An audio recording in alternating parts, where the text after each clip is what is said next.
नमस्कार दोस्तों, जन मुद्दों की बात धर्मराज के साथ मेरे शो में आप सबका स्वागत है। भारत में कथा वाचिका जया किशोरी पर वामपंथियों ने किया बड़ा हमला। यह वामपंथियों के जो बड़े हमले की बात मैं बता रहा हूँ, ये भारत के किसी भी अखबार में नहीं छपा है। यह बात खुद जया किशोरी को भी नहीं पता होगा। अगर वह मेरा वीडियो का यह पहला लाइन सुन के ही अगर सिर्फ उसे बंद कर दें तो जया किशोरी कहेंगे कि मैं उनके बारे में अफवाह फैला रहा हूं कि उन पर तो किसी ने भी हमला नहीं किया है, मैं ऐसा झूठ क्यों बोल रहा हूं। लेकिन दरअसल अगर आप जया किशोरी जिस कारण से आजकल अखबार में या मीडिया में चर्चा के विषय बनी हुई है उसको बारीकी से समझेंगे, वैचारिक रूप से समझेंगे तो आपको समझ में आएगा कि दरअसल वह चर्चा में इसीलिए बनी हुई है क्योंकि वामपंथियों ने ही किया है उन पर हमला, यानी वैचारिक हमला। जया किशोरी एएनआई के को इंटरव्यू दे रही हैं, जिसको हर सोशल मीडिया पर लोगों ने कमेंट्री किया है, अपनी राय व्यक्त की है। यूट्यूब में बड़े बड़े पत्रकारों ने उनके बारे में अपनी राय रखी है कि जया किशोरी जब एयरपोर्ट से निकल रही थी, उनके 2 लाख के एक बैग को किसी कैमरे वाले ने, फोटो जर्नलिस्ट ने खींच लिया और सोशल मीडिया पर चला दिया कि जो कहती हैं अपने कथा वाचन में कि सब मोह माया है, धन दौलत सब मोह माया है, वह खुद 2 लाख का बैग लेकर स्टाइलिश ड्रेस में घूम रही थी। यह मामला जब विवाद का हिस्सा हो गया तब जया किशोरी अंततः एएनआई को इंटरव्यू में कह रही हैं कि मैंने कब कहा है कि मैं एक साधारण लड़की नहीं हूँ। बार बार जया किशोरी सफाई दे रही हैं, बल्कि सफाई देने पर मजबूर हो गई हैं।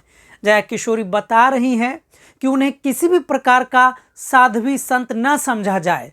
वो बता रही हैं कि उन्होंने कभी यह दावा नहीं किया कि वो साध्वी हैं, संत हैं, उनका मोह माया में कोई दिलचस्पी नहीं है, बल्कि उसी इंटरव्यू में वो साफ साफ कह रही हैं कि वो एक पूर्ण गृहस्थ जीवन जीना चाहती हैं, यानी वैवाहिक जीवन भी जीना चाहती हैं।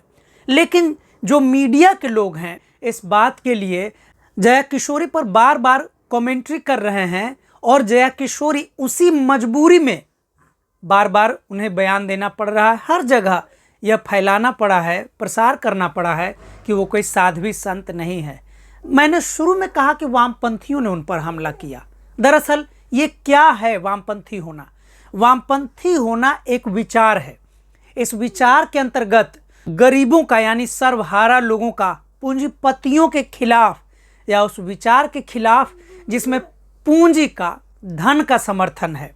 जाहिर सी बात है, ऐसे में जिस फोटो जर्नलिस्ट ने जया किशोरी की वह तस्वीर खींची, वह भले ही घोषित रूप से किसी वामपंथी पार्टी का, कम्युनिस्ट पार्टी का सदस्य नहीं रहा हो, भले ही वह फोटो जर्नलिस्ट जिसने जया किशोरी जी का एयरपोर्ट के बाहर वह तस्वीर खींच ली, जिसके कारण जया किशोरी जी को उस बैग के कारण विवाद में आ गई और विवाद के बाद उन्हें स्पष्टीकरण बार बार देना पड़ रहा है, वह वामपंथी विचार के अंतर्गत ही काम कर रहे थे।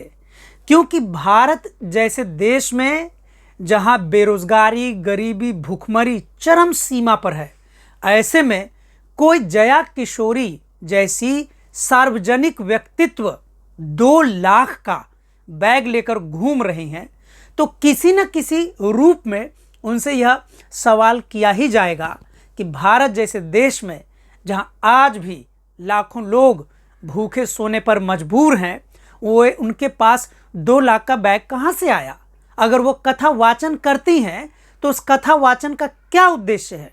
क्या उस कथा वाचन में वह जो धार्मिक प्रवचन देती हैं, क्या उस धार्मिक प्रवचन में के बाद वह धन नहीं लेती हैं? क्या फीस नहीं लेती हैं? क्या उन्हें कोई धन का लाभ नहीं होता, आर्थिक लाभ नहीं होता है? होता है। अगर आप जया किशोरी की पुरानी तस्वीरों को देखेंगे, उनके ऊपर भी, जया किशोरी के ऊपर भी अगर प्रधानमंत्री नरेंद्र मोदी जैसे नेताओं के पीछे ईडी, सीबीआई की जांच करने के लिए भेजते हैं, उनकी संपत्ति की जांच बैठा देते हैं, अगर जया किशोरी पर भी ईडी की जांच हो जाए तो मामला दूध का दूध और पानी का पानी हो जाएगा। जो मोदी सरकार में ईडी सीबीआई की जांच है वो विपक्षी नेताओं के पीछे भेजी जाएगी या उन व्यक्तियों के पीछे जाएगी जो बार बार कोई भी ऐसा बात बोलते हैं जिससे भाजपा सरकार को नुकसान हो। भाजपा तो धर्म की ही राजनीति करती है और जया किशोरी तो धार्मिक प्रवचन देती हैं। कहीं भी वह ऐसा बात धार्मिक प्रवचन में भी नहीं करती हैं जिससे भाजपा को भूल कर भी कोई नुकसान हो, कोई चुनावी नुकसान झेलना पड़े। ऐसे में किसी भी सूरत में जया किशोरी के पीछे ईडी सीबीआई की जांच, उनके धन संपत्ति की जांच तो नहीं ही की जा सकती है। लेकिन फिर भी आखिर ऐसी कौन सी नैतिक मजबूरी है जिसके कारण जया किशोरी को यह स्पष्टीकरण देना पड़ा है कि उन्होंने कभी घोषित नहीं किया कि वह साध्वी हैं और सादा जीवन जीना चाहती हैं। उन्होंने कहा कि वह एक साधारण लड़की हैं, उन्हें साधारण लड़की समझा जाए। लेकिन सवाल है सबसे दिलचस्प कि जिस भारत की राजनीति में लोकसभा राज्यसभा मिलाकर बहुत कम संख्या में, यानी इतिहास में सबसे कम संख्या में कम्युनिस्ट पार्टी के सांसद मौजूद है, ऐसे में लगता है कि अब लोगों ने ही वामपंथी विचारधारा को आगे बढ़ाने का जिम्मा ले लिया है। और इसका सबसे जीता जागता सबूत वह फोटो जर्नलिस्ट है जिसने जया किशोरी की वह तस्वीर खींच ली, उसे वायरल किया और सभी पत्रकार टूट पड़े और जया किशोरी के 2 लाख के बैग चर्चा में आ गए। इसके पहले बड़े बड़े खरबपति अरबपति हीरो हीरोइन या नीता अंबानी के बैगों पर चर्चा होती रही है। जया किशोरी भी उस फहरिस्त में शामिल हो गई हैं। जया किशोरी के 2 लाख के जो बैग की जो तस्वीर आई, वायरल हुई, जिसके बाद उन्हें स्पष्टीकरण देना पड़ रहा है, कहीं ना कहीं जया किशोरी के मन में भी ऐसा लगता है, यह बात है कि यह 2 लाख का बैग लेकर भारत जैसे देश में जो टहल रही हैं, जिसे वो कस्टमाइज्ड बैग कहकर सवाल को टालना चाहती हैं, उनके भीतर भी यह सवाल कहीं ना कहीं चुभ गया है कि आखिर भारत जैसे आर्थिक रूप से कमज़ोर देश में वह इस तरह से धन का भोंडा प्रदर्शन कैसे कर सकती हैं।